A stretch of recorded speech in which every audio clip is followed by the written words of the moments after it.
Hello guys, അപ്പോൾ നമ്മൾ ഇന്ന് ചിക്കൻ പെരട്ട് എങ്ങനെയാണ് വളരെ വേഗത്തിൽ തയ്യാറാക്കുന്നത് എന്നതാണ് നോക്കാൻ പോകുന്നത്.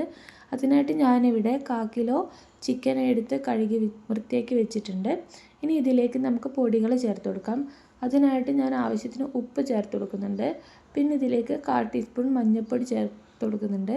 അതിനുശേഷം 1 ടേബിൾ സ്പൂൺ ചുവന്ന മുളകാണ് ചേർക്കുന്നത്. നിങ്ങളുടെ കാശ്മീരി മുളക് പൊടി ഉണ്ടെങ്കിൽ അതുകൂടി ചേർത്ത് കൊടുക്കാം. അതിനുശേഷം ഞാൻ 1/2 ടീസ്പൂൺ കുരുമുളകും 1/2 ടീസ്പൂൺ പെരിഞ്ജീരകപ്പൊടിയും ഇതിലേക്ക് ചേർത്ത് കൊടുക്കുന്നുണ്ട്. പിന്നെ നിങ്ങളുടെ ചില്ലി ഫ്ലേക്സ് ഉണ്ടെങ്കിൽ അത് ചേർത്ത് കൊടുക്കാം, ഇല്ലെങ്കിൽ അത് ഒഴിവാക്കാവുന്നതാണ്. അതിനുശേഷം ഞാനിവിടെ 1 ടേബിൾ സ്പൂൺ ഇഞ്ചി വെളുത്തുള്ളിയും പിന്നെ കരിവേപ്പിലയും കൂടി ഒന്ന് ചതച്ച് വെച്ചതാണ്, അതും കൂടി ഇതിലേക്ക് ചേർത്ത് കൊടുക്കുന്നുണ്ട്. അതിനുശേഷം ഞാനിവിടെ ഒരു മീഡിയം സൈസ് ഉള്ളി ചോപ്പ് ചെയ്ത് വെച്ചിട്ടുണ്ട്, അതും കൂടി ഇതിലേക്ക് ചേർത്ത് കൊടുക്കുന്നുണ്ട്.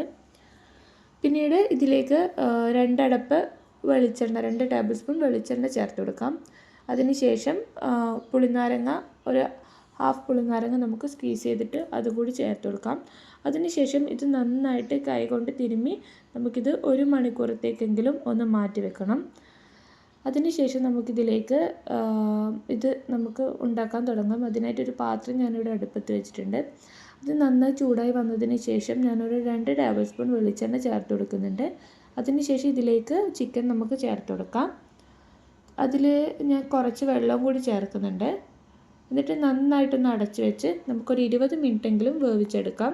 ഇത് ഇടയ്ക്കിടയ്ക്ക് തുറന്ന് ഒന്ന് ഇളക്കി കൊടുക്കാം. ആവശ്യമെങ്കിൽ വെളിച്ചെണ്ണയോ വെള്ളമോ ചേർത്ത് കൊടുക്കാം.